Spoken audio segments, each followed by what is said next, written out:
Hello, my name is Roy Hadley, and welcome to another edition of Cyber Shorts. I am a lawyer here in Atlanta, Georgia, with the law firm of Adams and Reese. I'm also the chair of the Information Security Society for the Technology Association of Georgia. And today we've got a very special guest. We have Patti Dismukes with us. And Patti, I will call you Patti. Thank you. We know each other. Good buddy. But I want to introduce you to Patti because Patti is doing, amongst all the other accolades that she's had in her career, something that really is special. Patti is the president of the board of WIT, Women in Technology here in Georgia. And WIT is just doing some fabulous stuff that we're going to talk about today. Patti, welcome to Cyber Shorts. Roy, thank you so much for having me on today. Looking forward to it. Absolutely. Before we get into WIT, again, you've had such a distinguished career. How did you get into technology? I think a lot of people listening to this will want to know, how did you start and how did you get to where you are right now? Oh, well, thank you for those kind words. It was actually a fluke. I was a stay-at-home mom. Oh, wow. And we moved to Atlanta from Nashville, Tennessee. My husband's job brought him here. And shortly after I got married, I worked at the University of Tennessee, Nashville in the State Board of Regents. And I worked in the Department of Engineering while I was going to school as well. Okay. One of the professors had moved to Atlanta. And when we decided to move to Atlanta, I called him up and said, what are the good schools? Where do I need to live? And he called me and said, well, what are you going to work? And I said, no, I don't think I'm going to work. I'm going to just be a stay-at-home mom. Right. And he actually talked me into taking this job with him part-time. And it was with a company called Microbuilt. Okay. And Microbuilt, I don't know if you ever heard of them or not, but they were this leading edge company that was all about so when you went to buy a car and your credit gets checked, it's through a link and a connection that Microbuilt created that went to all the credit unions. Okay. During the time I worked there, the signature capture when you use a credit card, that was created by Microbuilt and sold to NCR. Oh, wow. The touch screens that you go and see at restaurants was created by Microbuilt. They were later sold to FFMC, which became First Data. But that was in the 90s, the early 90s. And seems like a long time ago. A long time ago. But you have to think about, that was kind of the creation of a lot of things going to a client server and the web. So I started working for this company, and I was so excited by what they were doing that my interest just became completely in technology. Wow. And I just fell in love with it from that moment. And then I started going to project management certifications. I just really tried to learn everything I can. And I really started doing that from how does the business use technology? Because you remember in the 90s, technology wasn't the way it is today. It was almost like where you just keep the computers running, the phones working, those kinds of things. So I was at a time that it was just incredible time to get involved. And it's so interesting. Many of the CIOs I know today, I met back in that time. Oh, many really? of them worked for Microbuilt as programmers in the early parts of their careers, and their careers have grown as a result of the foundation of that company. An incredible company to work for. Wow, what a terrific start. And so you started there in the 90s, and here you are in the 2000s and something, the 2020s, yes. I guess we can say. How has your kind of progression from there to now been? What has been, the positive things, what you have changed? I know a lot of people will look back and say the people that mentored them, really helped along and got them from there to here. What are some of the things that you would look back on and say were instrumental in your career? Yes, I worked for two great mentors in my career. One was Jack Horner, and the other one was Peter Burke. And I don't know if you know Peter Burke or not, but he's probably one of the most inspirational leaders out there right now. He leads a lot of great initiatives in our community. And I worked directly for Peter for a number of years, and I give him a lot of credit. And every time I run into him, I tell him that I'm like, whatever I've achieved in my career, Peter, I really give credit to you in a lot of cases, because he always expected more. He would ask me a question, we would have a meeting, and my goal became, how can I get to the point where Peter never asks me a question I don't have an answer for? Gotcha. And so I think in his way, he was this motivator who just knew how to help you get the best out of what you want to do. And the other thing I really appreciate about him is he helped me look at things in a bigger perspective. A lot of times you want to solve a problem, but you don't go or take the time to go get all the sponsors or all the questions or who's for it, who's against it, to get the whole picture of something before you tackle it. And that's really something that he taught me. And over the course of my career, it really got me more into a consulting kind of role. It's how do I solve problems? And that's really one of the things that I like to do. I like to build great relationships with my clients. I like to understand what their challenges and their problems are, and I like to work with them on finding a solution. Okay. And I really feel like the mentors I had in my career helped me get to that, or they saw that that was a natural inclination I had, and they helped me become better at it.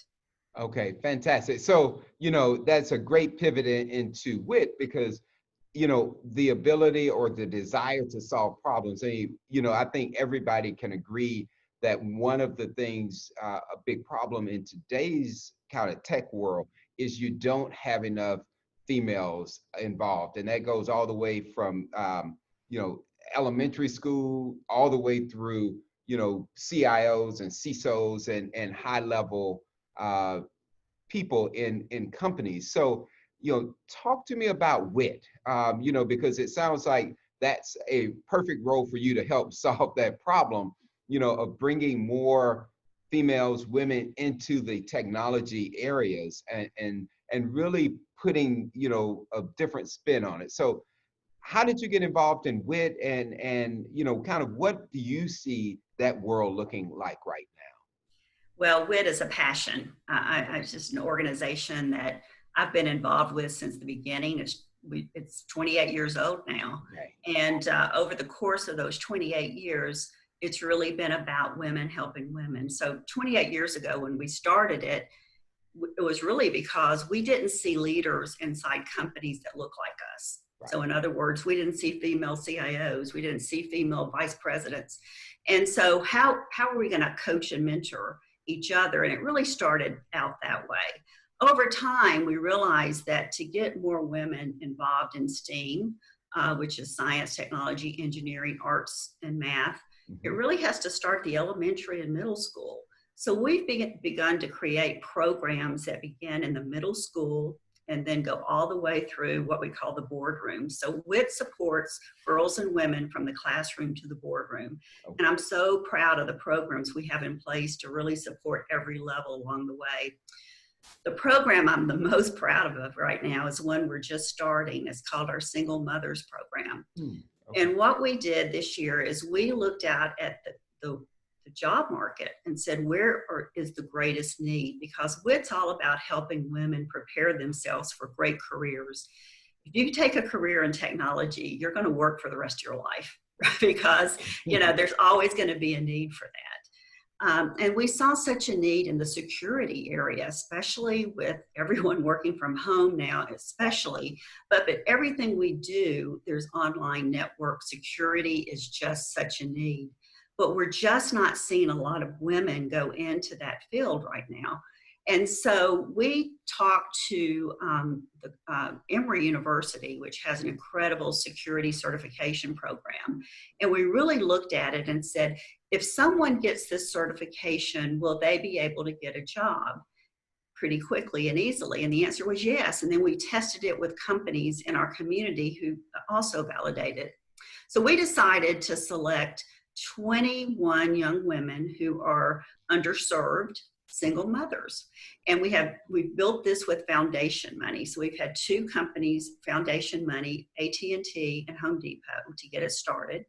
So what we're doing, we went through a very detailed, excruciating selection process because these women are wonderful and you wish you could make it work for all of them.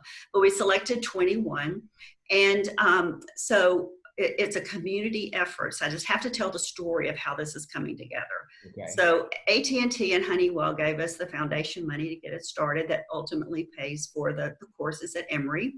RNDC provided laptops. Okay. Sheltering Arms is going to provide daycare because these courses will be on Saturday from 8 until 4:30. Oh, wow. And these are single mothers. So the one thing that keeps women or single mothers from advancing their career is, what do I do with my children? So we're providing daycare. We also realize that many of these mothers may not have transportation because they're underserved, so they may be on MARTA or bus line. And so we worked with Atlanta Transportation Society, and they provide Uber. And so Uber will pick them up, take them to school, to the daycare. And then Rollins is providing money for them to have lunch every day for the children and for them. Wow. And then the company I work for, Hunter Technical, we will be placing these women upon completion of their certification at no charge. So I am out every day talking to CISOs, telling them about this program. Now, unfortunately, we've had to postpone it until January because of COVID, but we've stayed very connected to these women in that we're teaching them soft skills. So they have online classes. We're teaching them the basics of technology. So when they start with this class, they're going to understand it.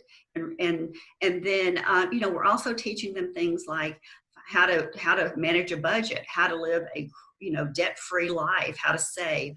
So I am so proud of this program.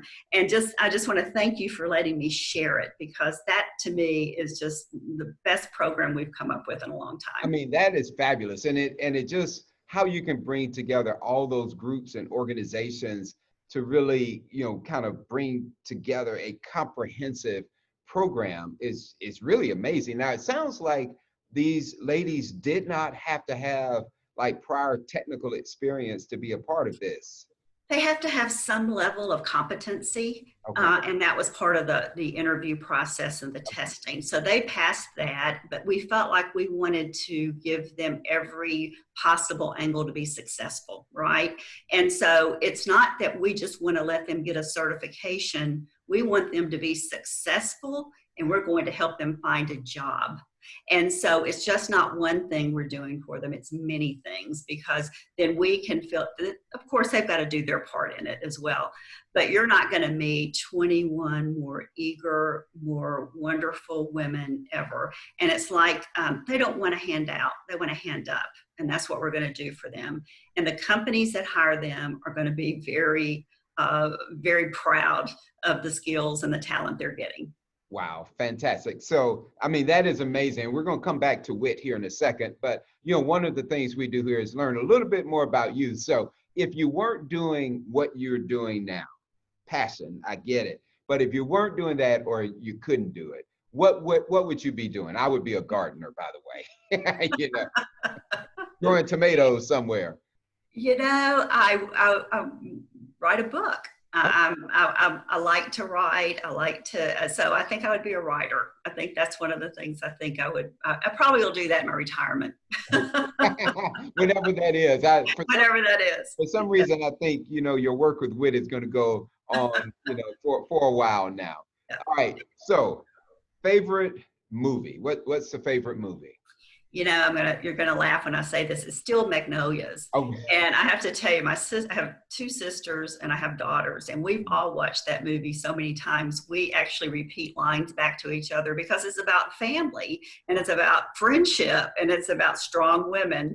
And so when I think about that, when I want to laugh, and also when I want to cry, it's sort of my favorite go-to movie. Right.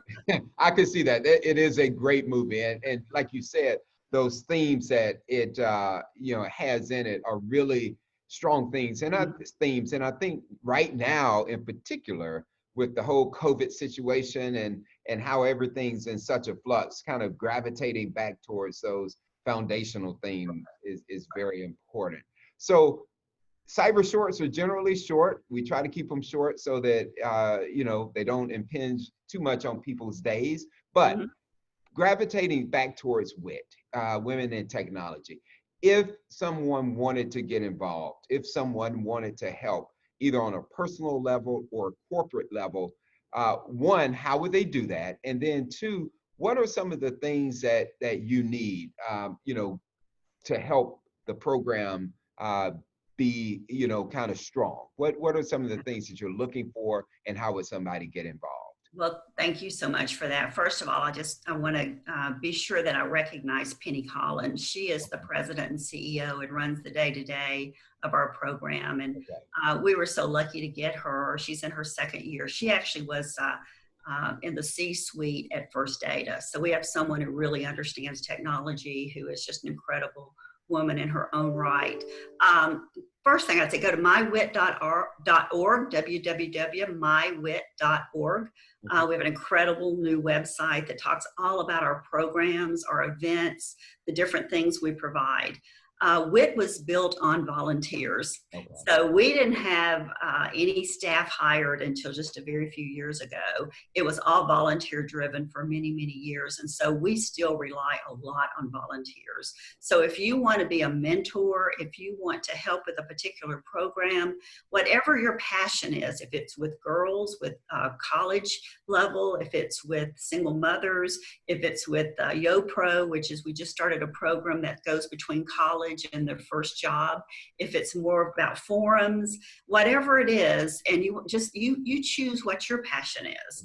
So we always are looking for companies to sponsor us. So we have incredible sponsors who sponsor our events. We just had a WIT Connect event, and State Farm was our premier sponsor, as well as Honeywell and Hunter and several other companies.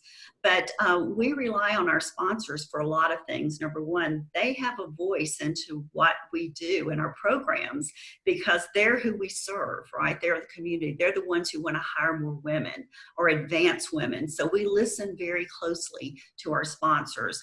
So if you want to get involved, consider being a sponsor, consider being a volunteer, but more importantly, come in and find the area you want to improve yourself. Perhaps if you're a woman who wants to learn more about technology, we have courses you can take. We have a forum every Wednesday, I think the third Wednesday of every month. It's all virtual now, and it's all about self-improvement or self-knowledge. So lots of things we offer. Again, I always say, what is it that you want to be involved in? Because we have it for you. Okay, fantastic. So great organization. Thanks for so much for giving us that information on you know, WIT and what you're doing and that sort of thing. So as we wrap up, my favorite question, because it tells me a lot, tells me where you came from and all of that, Coke or Pepsi?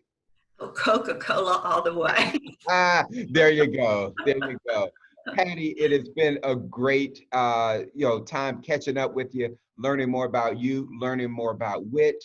And again, thank you so much for taking the time out to join us today. Roy, it was a pleasure. Thank you. Thank you. Take care.